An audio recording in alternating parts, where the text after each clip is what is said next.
Hello everyone, this is Bianca. I'm from Chile and I'm studying exercise physiology. My topic for today is vitamin C. Vitamin C is a really interesting nutrient since it helps in a lot of things, such as we are really used to hear about how vitamin C boosts your metabolism and your immunity system. Also, it can help with the skin. Some people might have heard maybe about helping with cancer cells or maybe prevent heart disease. So yeah, we're gonna go over that in this presentation. So when we talk about vitamin C, what kind of fruit does come to your head? For most people, it's orange. That's what we think right away. But from this selection here, which one do you think is an excellent source of vitamin C per cup? And keep in mind that excellent source means that it's a 25% of the over 25% of the daily value. So actually all of them are really good, excellent source of vitamin C per cup, exceeding the 25%, actually over 50%, most of them over 100%. So a couple facts about vitamin C is that vitamin C is actually ascorbic acid, which is an antioxidant that can donate electrons to those free radicals that you don't want in your body.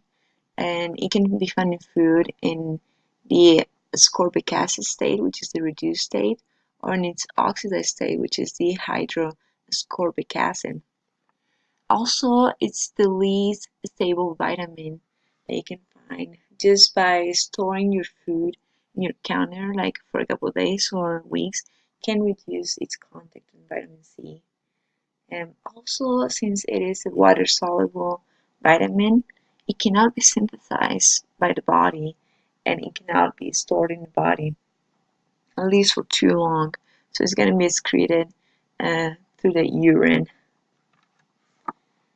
So when it comes to the recommended dietary allowance, for female, it's going to be about 75, and for male as well, 75. But if you're pregnant, then it's going to be around just a little over, so it's going to be 85, and if you're breastfeeding, it's going to be 120. And the upper limit is going to be about 2,000, and for men, it's going to be about 1,800. So a couple benefits that you may hear when it comes to vitamin C is that it can prevent cardiovascular disease, can also improve skin health, fight cancer, reduce immune system deficiency. It's also a powerful antioxidant. We like that. Also, that it can synthesize collagen, which is also needed for proper growth, development, and to heal wounds. And it can also synthesize hormones and neurotransmitters. When it comes to toxicity, it has to exceed about 2,000 milligrams a day. And remember that the dietary recommendation is about 75 grams a day, milligrams a day. So that's a lot to exceed. Um, it's usually not a problem because the excess is excreted through your urine. But you might have some discomfort, such as diarrhea, nausea, vomiting, abdominal cramps, headache, insomnia, but it's not truly considered as toxic to the body. Some articles might say that it can lead to kidney stone or problems with iron absorption, but that is not really proved.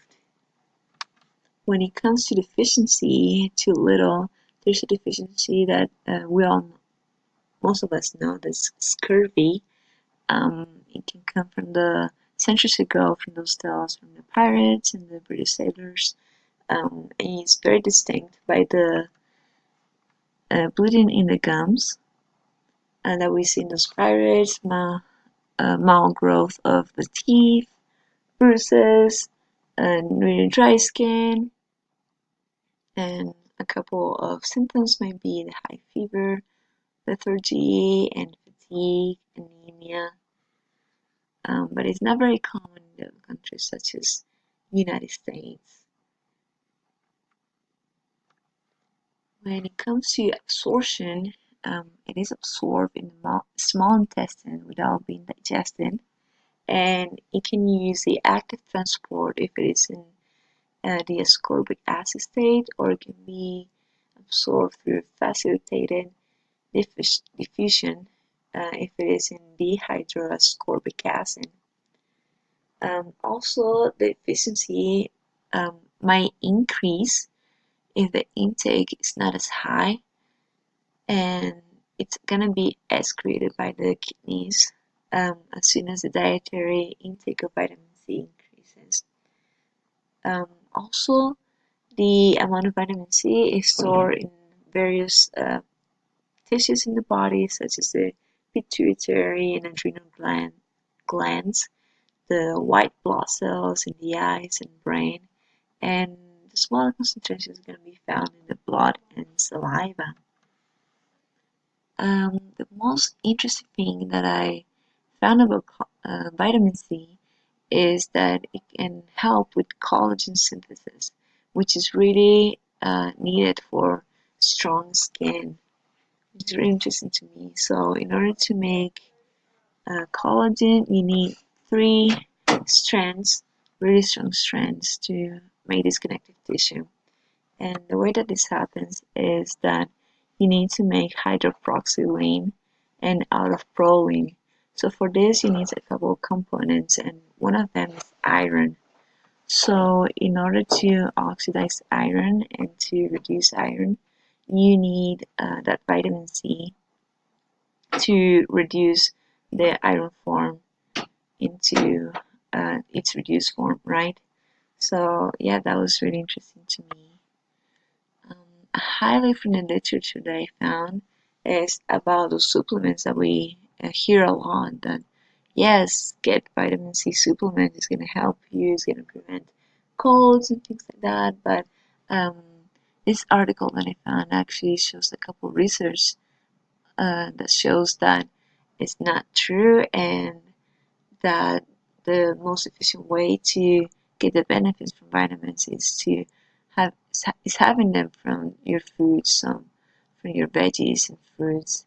And the researcher was talking about how actually exceeding the needs of vitamin C, like that are antioxidant that have antioxidant properties in your body, might actually not help with cancer cells, but worsen the condition.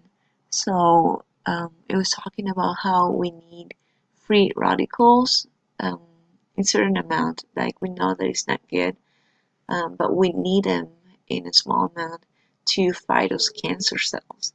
So if we don't have those free radicals to fight the cancer cells, then yeah, you just might have more cancer cells and it may lead to cancer. So I found that was really interesting. And it was also talking how it's really hard to exceed the upper limit intake of vitamin C, but it's you can definitely exceed this intake through intaking of the vitamin C pills. So in conclusion, um, we can see the various benefits from vitamin C.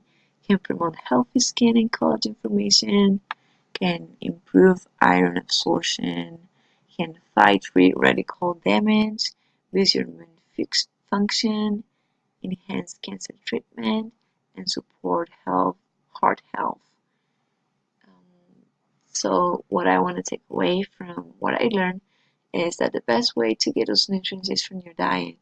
And a couple people might argue that um, eating healthy is more expensive, but it takes just a smart shopping and knowing what to buy, getting used to that. But in the long term, if you eat healthy, you're also taking care of your health, so you won't have to pay for those vitamin supplements. You're going to be paying for the junk food. You're going to be paying for doctors, surgery, maybe medicine, and all those things that you don't want in your life. So even though it might seem that it's going to be a little more expensive sometimes to eat healthy, at the long term it's going to be worth it. And here I have my references, and I hope you like this presentation.